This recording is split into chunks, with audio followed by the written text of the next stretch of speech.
Mis padres enviaron un mensaje grupal. Es mejor que te alejes por ahora. Mi tía reaccionó de una forma que jamás pude imaginar. Imagina esto. Creces en un hogar donde el amor se siente tan sólido como las paredes de tu casa, en un barrio de la Ciudad de México donde todos se conocen, donde los domingos significan barbacoas en el patio y risas que se extienden hasta la calle. Mi nombre es Sofía, y para mí, esa era la vida.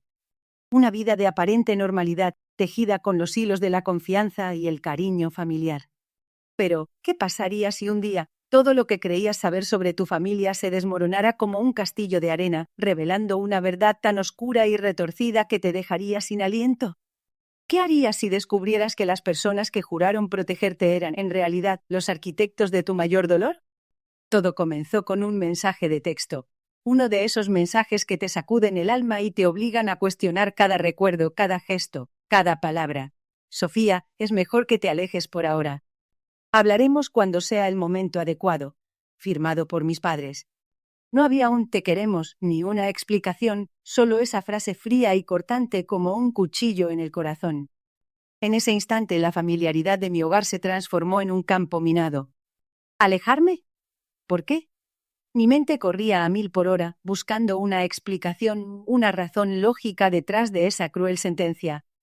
La incertidumbre era un veneno que me paralizaba, pero había algo más, una punzada de resentimiento que empezaba a germinar. ¿Cómo podían hacerme esto?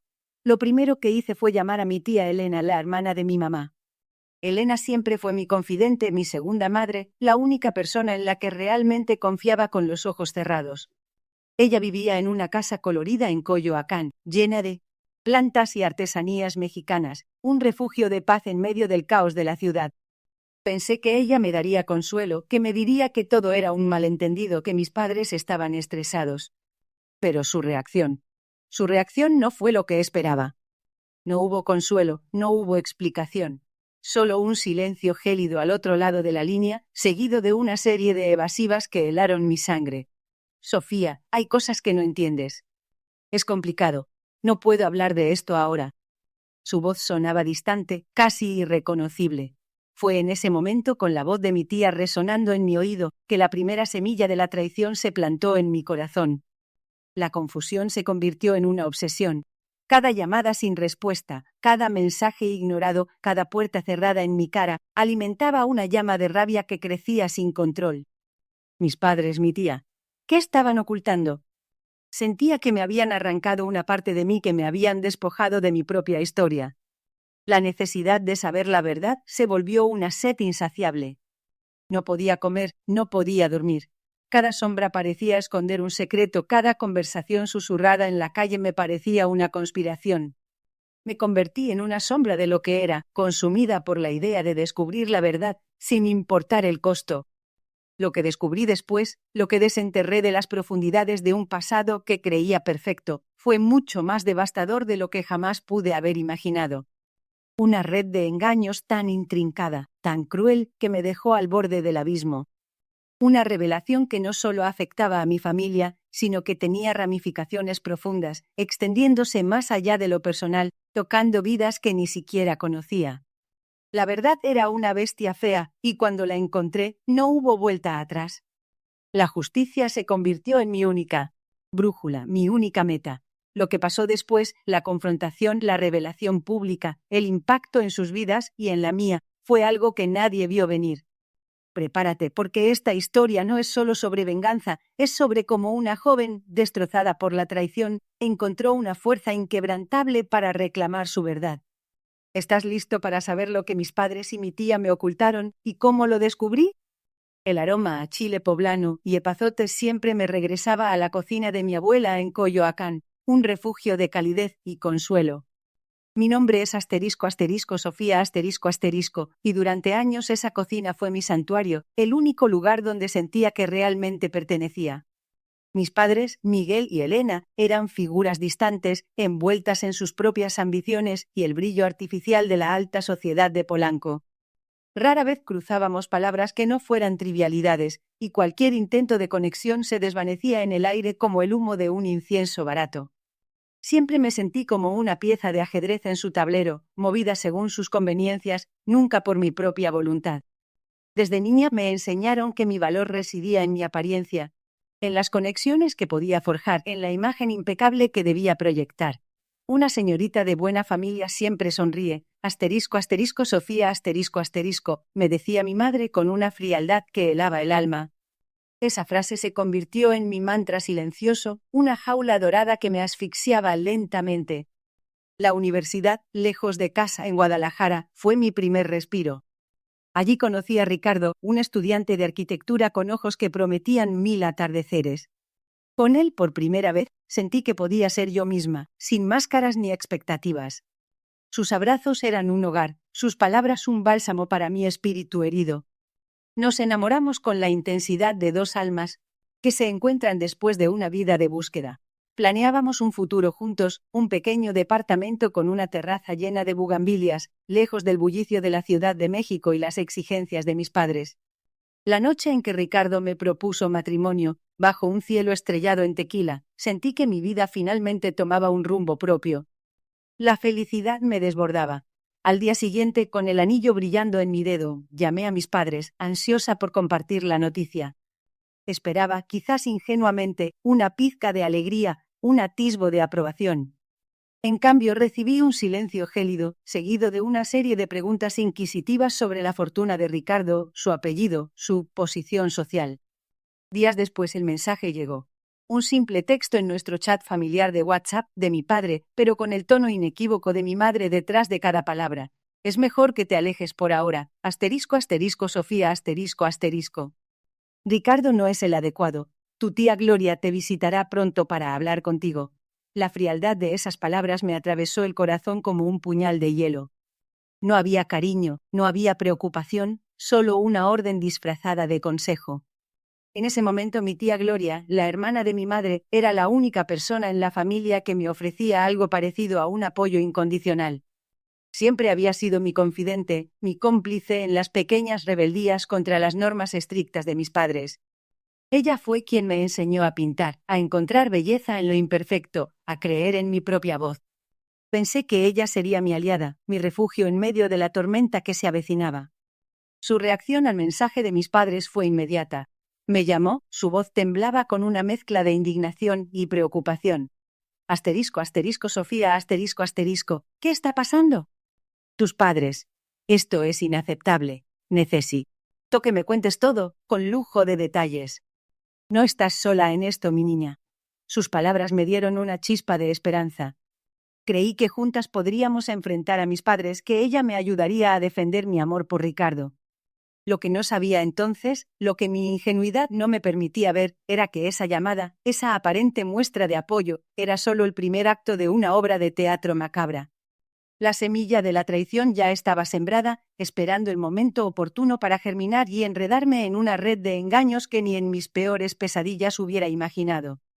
La herida de mis padres era profunda, pero la que estaba por venir, la de alguien en quien confiaba ciegamente, sería la que me marcaría para siempre. El silencio del otro lado de la línea fue un presagio. No hubo felicitaciones, ni siquiera una pregunta sobre Ricardo. Solo un mensaje de texto que apareció en mi celular segundos después de colgar, frío y cortante como el filo de un cuchillo. Es mejor que te alejes por ahora. No es el tipo de persona que necesitas en tu vida. La firma, mamá y papá, me heló la sangre. ¿Alejarme de Ricardo? Justo ahora que habíamos encontrado la felicidad, que planeábamos una vida juntos. La indignación me quemaba por dentro, pero una parte de mí, la parte que había crecido bajo su control, se sintió de repente muy pequeña y vulnerable. Intenté llamarlos de nuevo, pero mis llamadas fueron directamente al buzón. Mandé mensajes, cada uno más desesperado que el anterior, exigiendo una explicación, pero solo recibí un muro de silencio. La burbuja de felicidad que Ricardo y yo habíamos creado se pinchó, y la realidad, cruda y dolorosa, se filtró por las grietas. La herida que mis padres me habían infligido era profunda, sí, pero la que estaba por venir, la de alguien en quien confiaba ciegamente, sería la que me marcaría para siempre. Con el corazón encogido, le conté a Ricardo lo sucedido. Sus ojos, que siempre me habían transmitido paz, se llenaron de una tristeza que nunca antes había visto. Él, con su alma pura y su optimismo inquebrantable, intentó consolarme, convencerme de que mis padres simplemente no entendían, que con el tiempo aceptarían nuestra relación. Pero yo sabía que no era tan simple. Mis padres no aceptaban, dictaban. Y si algo no encajaba en su plan, lo eliminaban. Los días siguientes fueron un torbellino de emociones. La alegría de nuestro compromiso se vio opacada por la sombra de la desaprobación de mis padres. Ricardo, en su afán de demostrarle su valía, empezó a trabajar el doble, a buscar oportunidades que le permitieran acercarse a sus estándares, a lo que ellos consideraban aceptable. Lo vi agotarse, perder el brillo en sus ojos, y mi corazón se encogía con cada esfuerzo inútil. Sabía que no importaba lo que hiciera, para mis padres, Ricardo nunca sería suficiente. Fue en medio de esa vorágine que mi tía Isabel apareció en escena. Siempre había sido la oveja negra de la familia, la artista bohemia que vivía en San Miguel de Allende, ajena a las intrigas y las apariencias de Polanco. La veía como un refugio, un alma libre que me entendía sin juzgarme. Recuerdo su voz, suave y comprensiva, cuando me llamó. «Mi niña, sé lo que estás pasando. Tu madre siempre ha sido así. Pero no te preocupes, yo te apoyo en todo. Ricardo es un buen muchacho, se ve en sus ojos. No dejes que te manipulen». Sus palabras fueron un bálsamo, una esperanza de que no estaba sola en esta batalla. Me invitó a pasar unos días en su casa en San Miguel, lejos del ambiente opresivo de la Ciudad de México. Necesitaba ese respiro, esa distancia. Ricardo me animó a ir, a despejar mi mente. «Ve, mi amor. Te hará bien. Yo aquí te espero. Y no te preocupes por mis padres, ya verás que todo se arregla». Su sonrisa, aunque forzada, me dio la fuerza para empacar mis cosas. Llegué a San Miguel con el alma hecha pedazos, pero con la esperanza de encontrar consuelo en los brazos de mi tía. Isabel me recibió con un abrazo cálido y un plato de chiles en nogada, mi favorito. Pasamos horas hablando, y por primera vez en mucho tiempo sentí que podía ser completamente honesta. Le conté todo. La propuesta de Ricardo, la reacción de mis padres, el mensaje gélido, la presión que sentía. Ella me escuchaba con atención, asintiendo con la cabeza, sus ojos llenos de una comprensión que me llegaba al alma. «Tus padres siempre han sido así, mi vida», me dijo con una voz cargada de pesar. «Controladores, obsesionados con el que dirán. Pero tú no eres como ellos. Eres fuerte, independiente. Y Ricardo es un hombre que te ama de verdad. Eso es lo único que importa». Sus palabras me dieron un atisbo de la fuerza que creía haber perdido. Me sentía arropada, protegida, pero a medida que los días pasaban, una sensación extraña comenzó a invadirme. Pequeños detalles casi imperceptibles al principio empezaron a acumularse. Isabel, que siempre había sido tan abierta, se volvía evasiva cuando le preguntaba sobre ciertos temas familiares. Sus llamadas telefónicas se volvían más frecuentes y discretas. Un día, la encontré hablando en voz baja en el jardín, y al verme colgó abruptamente con una expresión que no pude descifrar.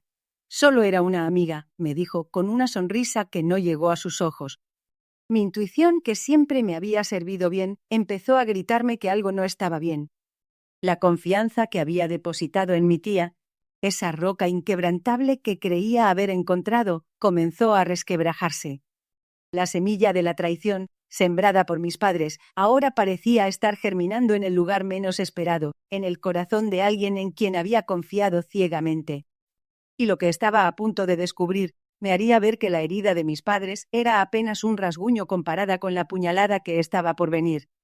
El mensaje de mis padres fue un golpe, pero la verdadera traición, la que me dejó sin aliento, provino de donde menos lo esperaba. Esa noche la conversación con Ricardo se sintió diferente, forzada. Sus ojos, que antes me prometían un futuro, ahora esquivaban los míos. Hablaba de la presión de sus padres, de las expectativas de su familia, de cómo mi situación actual, la de ser desheredada y desamparada, no encajaba en sus planes de ascender en el mundo de la arquitectura. Cada palabra era una astilla clavándose en mi corazón. La dulzura de su voz se había transformado en una frialdad calculadora que nunca antes había escuchado.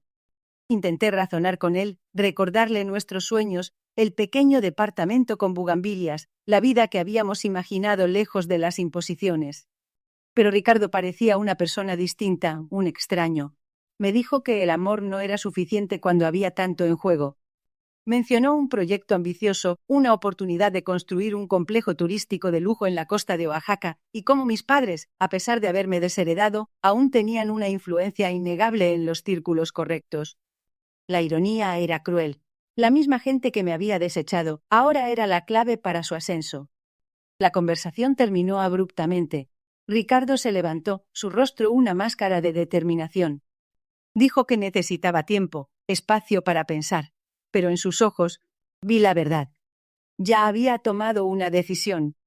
Esa noche, mientras las estrellas se ocultaban tras las nubes, no solo perdí a mis padres, sino también al hombre que creí que era mi alma gemela. La herida de la traición de Ricardo fue más profunda, más lacerante que cualquier desheredación. Era un dolor que se instaló en cada fibra de mi ser, un frío que se coló hasta mis huesos. Los días siguientes fueron un borrón de lágrimas y desesperación. Me sentía a la deriva, sin brújula, sin ancla. La universidad, que antes había sido mi refugio, ahora era un recordatorio constante de lo que había perdido. Cada rincón, cada pasillo me traía un recuerdo de Ricardo, de los momentos que habíamos compartido, de los planes que habíamos forjado. Las bugambilias, que antes simbolizaban nuestro futuro, ahora se marchitaban en mi mente, sus pétalos cayendo uno a uno. Mi tía Isabel, la hermana de mi madre, fue la única que me tendió la mano. Ella, una mujer de carácter fuerte y corazón noble, siempre había sido la oveja negra de la familia, la que se atrevió a desafiar las convenciones. Me ofreció su casa en San Miguel de Allende, un lugar tranquilo y pintoresco, lejos del bullicio de la ciudad y de los fantasmas de mi pasado reciente.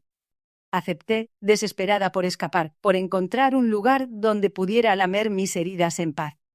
En San Miguel, entre los adoquines y las fachadas coloniales, intenté reconstruirme. Mi tía Isabel, con su sabiduría y su humor mordaz, me ayudaba a ver la vida desde otra perspectiva. Me hablaba de la resiliencia, de la fuerza que reside en el interior de cada uno, incluso cuando todo parece perdido. Pero la rabia, el resentimiento, la sensación de haber sido utilizada y desechada, seguían carcomiéndome por dentro. No podía olvidar la mirada de Ricardo, la forma en que su ambición había eclipsado nuestro amor. Un día, mientras mi tía y yo tomábamos un café en el jardín, me confesó algo que me heló la sangre. Sofía, dijo, su voz grave, tus padres no solo te desheredaron por el matrimonio. Hay algo más, algo mucho más oscuro. Me contó sobre un acuerdo secreto, una cláusula en el testamento de mi abuelo que estipulaba que si yo me casaba sin el consentimiento de mis padres, no solo perdería mi herencia, sino que una parte significativa de la fortuna familiar pasaría a una fundación benéfica, una que mis padres detestaban. Mis padres no solo me habían desechado, habían orquestado mi caída para proteger su propia avaricia y poder. Y Ricardo, el hombre que había jurado amarme, había sido una pieza en su juego, un peón sacrificado para asegurar que la fortuna permaneciera intacta en sus manos. La revelación fue un puñetazo en el estómago, un shock que me dejó sin aliento. La traición de Ricardo no era solo por ambición personal, sino que había sido manipulado, o quizás había sido cómplice de un plan mucho más grande y retorcido. La imagen de Ricardo, tan inocente y enamorado, se desvaneció, reemplazada por la de un traidor, un cómplice. En ese momento, la tristeza se transformó en una furia ardiente. La herida abierta en mi corazón no se cerraría con el tiempo, sino que se convertiría en una cicatriz de determinación. No solo quería recuperar lo que era mío, sino que deseaba exponer la verdad, desenmascarar la hipocresía de mis padres y la complicidad de Ricardo. La venganza no era una opción, era una necesidad, la única forma de recuperar mi dignidad, de sanar la herida. La búsqueda de justicia se convirtió en mi obsesión, mi razón para seguir adelante. Y sabía que para lograrlo tendría que jugar su mismo juego, pero con mis propias reglas. La obsesión se había apoderado de cada fibra de mi ser, una fuerza implacable que me impulsaba hacia adelante. Mis días se transformaron en una meticulosa coreografía de investigación y estrategia. Necesitaba desentrañar la red de influencias de mis padres, encontrar la grieta en su fachada de perfección. Sabía que su poder residía en las apariencias, en la impecable reputación que cultivaban. Esa sería su mayor debilidad. Mi primera movida fue sutil, casi imperceptible. Me sumergí en el submundo de los foros de chismes de la alta sociedad, esos rincones oscuros donde los secretos se susurran y las verdades incómodas florecen. No buscaba escándalos baratos, sino patrones, conexiones ocultas. Descubrí que la empresa de mi padre, una constructora con un historial intachable, había ganado varios contratos gubernamentales importantes en los últimos años, siempre de la mano de un mismo funcionario, un hombre conocido por su ambición desmedida y su gusto por el lujo. Era el hilo del que necesitaba tirar. Ricardo, por su parte, había desaparecido de mi vida. Había intentado contactarme en varias ocasiones, mensajes de texto suplicantes, llamadas que dejaba sonar hasta el buzón de voz. Cada intento era un recordatorio fresco de su traición, un clavo más en el ataúd de lo que alguna vez creí que era amor. No le respondí. Su silencio era mi arma, su ausencia mi fortaleza. Él había elegido su bando y ahora cosecharía las consecuencias. Decidí que la mejor forma de acercarme al funcionario corrupto era a través de un evento público. La gala anual de la Cámara de Comercio era el escenario perfecto. Un nido de víboras, un desfile de egos y falsas sonrisas. Mis padres estarían allí, por supuesto, en su papel de anfitriones perfectos. Sería mi oportunidad de observar, de planear mi siguiente paso sin ser detectada. La noche de la gala me vestí con un traje sobrio pero elegante, nada ostentoso, lo suficiente para pasar desapercibida entre la multitud, pero con la suficiente presencia para no ser ignorada. Al entrar al salón, el murmullo de las conversaciones, el tintineo de las copas y el aroma a perfume caro me envolvieron. Mis padres estaban en el centro del salón, saludando a los invitados con su habitual sonrisa forzada. Los evité, dirigiéndome directamente a la barra. Desde la distancia observé al funcionario. Estaba rodeado de un séquito de aduladores, su risa resonando por encima del murmullo general. Había algo en su mirada, una avaricia apenas contenida, que me confirmó mis sospechas. Necesitaba acercarme, pero de una manera que no levantara sospechas. Fue entonces cuando lo vi. Ricardo estaba de pie junto a mis padres, charlando animadamente con ellos, una sonrisa nerviosa en su rostro. Mi estómago se contrajo. La imagen de él, riendo con las personas que habían destrozado mi vida, encendió una chispa de furia que pensé que había extinguido. Mis puños se apretaron. La traición se materializó ante mis ojos, más dolorosa que nunca. La ira me nubló el juicio por un instante, pero rápidamente la convertí en combustible. No era el momento de la confrontación directa. Este era el juego de ellos, un tablero donde las emociones eran una debilidad. Respiré hondo, recordando mi propósito. La venganza no era un arrebato, era una obra de arte, meticulosamente planeada. Me acerqué a un grupo de personas que hablaban animadamente sobre un proyecto de desarrollo urbano. Fingí interés, escuchando atentamente hasta que la conversación giró hacia el funcionario. Mencionaron su afición por las antigüedades, en particular por las piezas prehispánicas. Una idea comenzó a germinar en mi mente. La noche avanzó, y yo me movía como una sombra recopilando información, conectando puntos. Mis padres, ajenos a mi presencia, seguían con su farsa.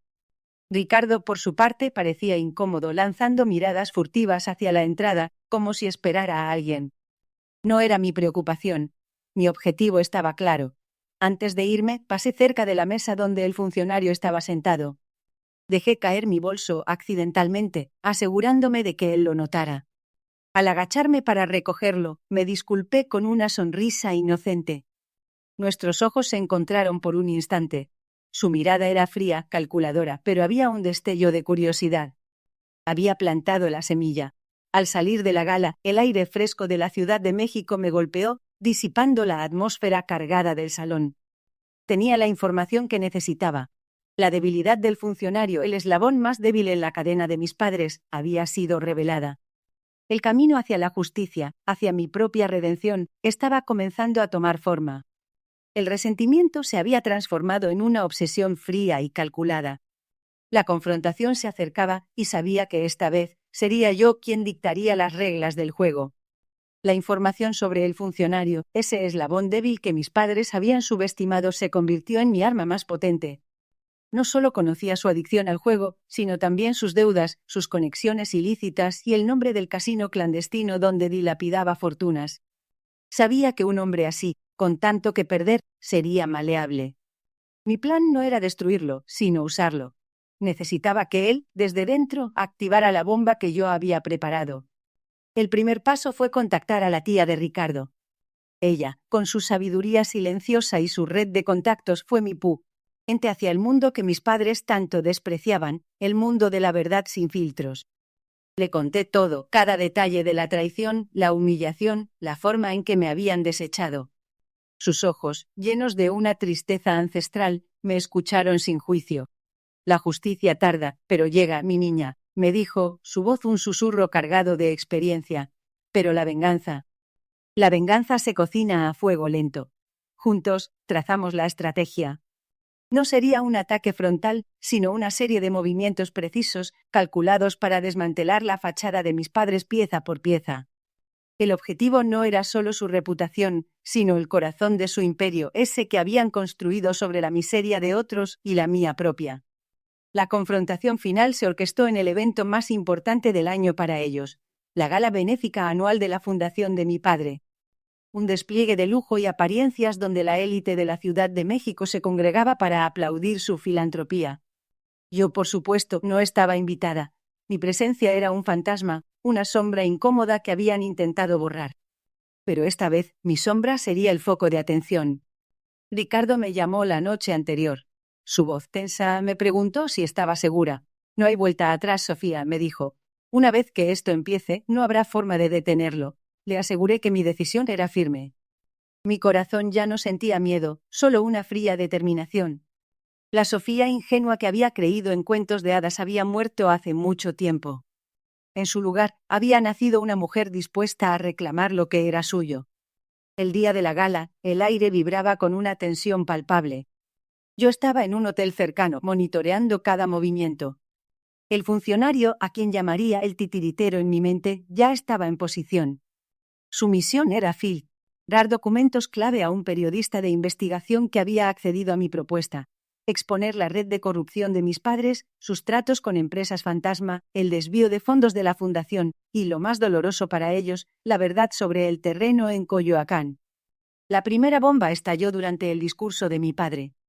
Una pantalla gigante que se suponía mostraría un vídeo promocional de la fundación, de repente proyectó una serie de gráficos y documentos financieros. El murmullo en la sala se convirtió en un grito ahogado. Las cifras no cuadraban, los nombres de empresas offshore aparecían una y otra vez, vinculando directamente a mi padre con el desfalco. El rostro de Miguel, antes radiante, se descompuso en una máscara de horror. Mi madre, Elena, intentó tomar el micrófono, pero su voz no era más que un chillido desesperado. Los flashes de las cámaras se encendieron. Los periodistas, que habían sido alertados por mi contacto, comenzaron a hacer preguntas incisivas. El caos se apoderó del salón. La reputación, esa frágil burbuja que mis padres habían inflado durante décadas, reventó en mil pedazos. Pero el golpe maestro aún estaba por llegar. Mientras la seguridad intentaba controlar la situación, un vídeo comenzó a reproducirse en la misma pantalla. Era una grabación de una conversación entre mi padre y un socio, donde hablaban con desprecio de la gente de Coyoacán, de cómo el terreno era una molestia y de cómo planeaban deshacerse de los viejos para construir su complejo de lujo. La voz de mi padre, clara y cruel, resonaba en el salón. La humillación era pública, absoluta. La tía de Ricardo, sentada en una mesa cercana, me envió un mensaje de texto. Misión cumplida, mi niña. El karma es una perra.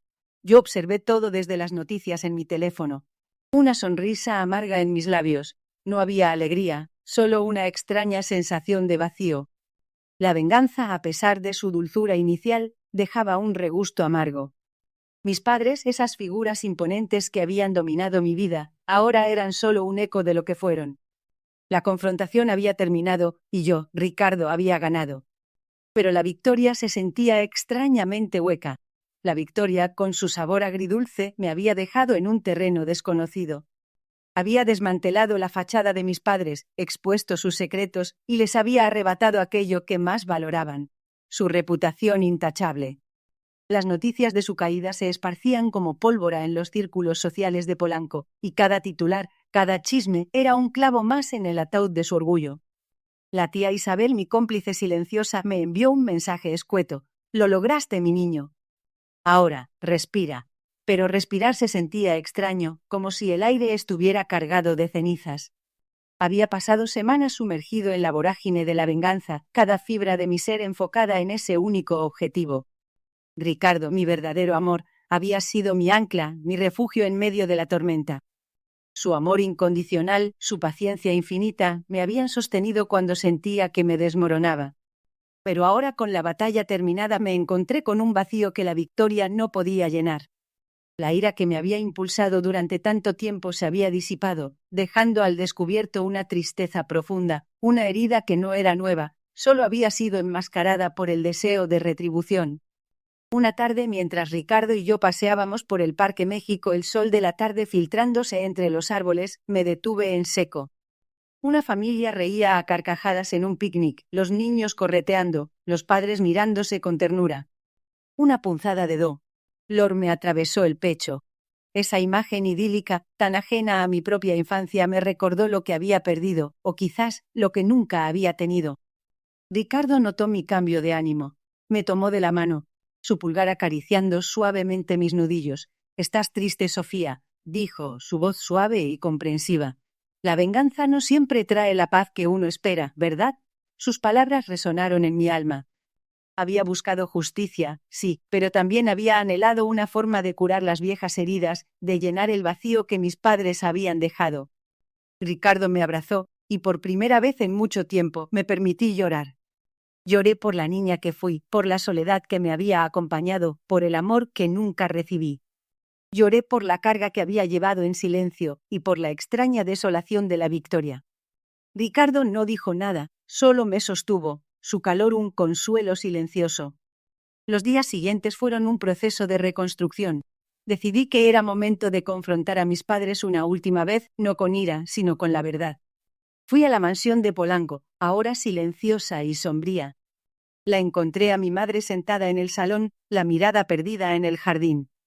Mi padre no estaba. La casa, antes un símbolo de su poder, ahora parecía un mausoleo. Le hablé con calma, sin reproches, solo exponiendo mi verdad, mi dolor, mi necesidad de cerrar ese capítulo. Le conté cómo su frialdad me había marcado, cómo su obsesión por la imagen había sofocado mi espíritu. No hubo lágrimas, ni gritos, solo una quietud dolorosa. Ella me miró, y por un instante creí ver un atisbo de arrepentimiento en sus ojos, una sombra de la mujer que alguna vez fue, antes de que la ambición la consumiera. No hubo una reconciliación mágica ni un abrazo catártico. Solo una comprensión silenciosa de que el daño estaba hecho y que el camino hacia la sanación sería largo y personal. Salí de esa casa sintiéndome más ligera, como si hubiera soltado un peso que había cargado durante toda mi vida. Ricardo me esperaba afuera, su sonrisa un faro en la oscuridad. Él me había enseñado que el amor verdadero no era un juego de ajedrez, sino una danza de dos almas que se eligen libremente. Decidimos dejar la Ciudad de México. Vendimos el departamento de Ricardo, el mío, y con los ahorros compramos un pequeño terreno en Tepoztlán, con una vista majestuosa de la pirámide del Tepozteco. Allí, lejos del bullicio y las expectativas de la sociedad, empezamos a construir nuestro propio hogar, ladrillo a ladrillo, sueño a sueño. Un hogar lleno de luz, de risas, de bugambilias y, sobre todo, de amor incondicional. La cocina, con su olor a chile poblano y epazote, ya no era solo el recuerdo de mi abuela. Ahora era la cocina de Ricardo y mía, un espacio donde creábamos nuestros propios recuerdos, nuestras propias tradiciones. La venganza me había llevado por un camino oscuro, pero al final me había guiado hacia la luz. Me había liberado de las cadenas del pasado y me había permitido construir un futuro con Ricardo, un futuro donde el amor, no el resentimiento, era el verdadero motor. Y en esa paz recién encontrada, finalmente supe lo que significaba ser verdaderamente libre. La tensión en el aire era casi palpable, más espesa que la neblina de la mañana en Xochimilco. Mis padres, sentados frente a mí en esa notaría de la colonia Roma, parecían dos estatuas de mármol, sus rostros pálidos y sus ojos esquivando los míos. El abogado, con su voz monótona, leía las cláusulas del acuerdo, pero yo solo escuchaba el eco de sus palabras. «Es mejor que te alejes por ahora». Esa frase que me había desgarrado, el alma meses atrás, ahora resonaba con un matiz diferente, casi victorioso. Mi tía Elena, sentada a mi lado, me apretó la mano. Su presencia era un ancla, un recordatorio de que no estaba solo en esta batalla. Ella, quien había sido mi refugio cuando mis propios padres me habían cerrado la puerta, ahora era testigo de mi reivindicación. Cuando el abogado terminó, el silencio se apoderó de la sala. Mi padre carraspeó, intentando recuperar algo de su antigua autoridad. Ricardo, esto no era necesario. Podríamos haberlo arreglado en familia. Su voz era un hilo, desprovista de la prepotencia que siempre lo caracterizó. Lo miré fijamente, mis ojos buscando los suyos. ¿En familia? ¿Así como me dejaron en la calle sin un peso, solo por una calumnia que ustedes mismos creyeron? Mi voz no tembló, no había ira, solo una fría determinación. Era el momento de la justicia, el momento de que enfrentaran las consecuencias de sus acciones. Mi madre, con los ojos vidriosos, intentó hablar, pero las palabras se le ahogaron en la garganta. Verlos así, despojados de su orgullo, me produjo una extraña mezcla de satisfacción y vacío. Firmé los papeles, mi nombre garabateado con una firmeza que no sentía del todo. El acuerdo me devolvía lo que era mío, lo que me habían arrebatado injustamente. No era solo dinero o propiedades, era mi dignidad, mi reputación. Al levantar la vista, vi el reflejo de mi tía en el cristal de la ventana, una sonrisa tenue en sus labios. Ella había creído en mí cuando nadie más lo hizo, y esa lealtad era un tesoro invaluable. Salimos de la notaría, el sol de la tarde bañando las calles arboladas. Mis padres se quedaron atrás, dos figuras solitarias en la entrada. No hubo abrazos, ni disculpas sinceras, solo la fría formalidad de un acuerdo legal. Caminé al lado de mi tía, el peso de los últimos meses comenzando a disiparse. La venganza, aunque dulce en su ejecución, dejaba un regusto amargo. Había recuperado lo que me pertenecía, pero la familia que una vez conocí estaba rota, quizás irreparablemente. En los días que siguieron, intenté reconstruir mi vida. La casa que recuperé, antes llena de recuerdos dolorosos, ahora era un lienzo en blanco. Mi tía me ayudó a llenarla de nueva vida, de risas y de esperanza. Aprendí que la verdadera fuerza no reside en la venganza, sino en la capacidad de perdonar no a ellos, sino a mí mismo por el dolor que había cargado. Mirando el horizonte desde mi balcón, supe que el camino hacia la sanación era largo, pero que por fin, después de tanto tiempo, estaba en paz.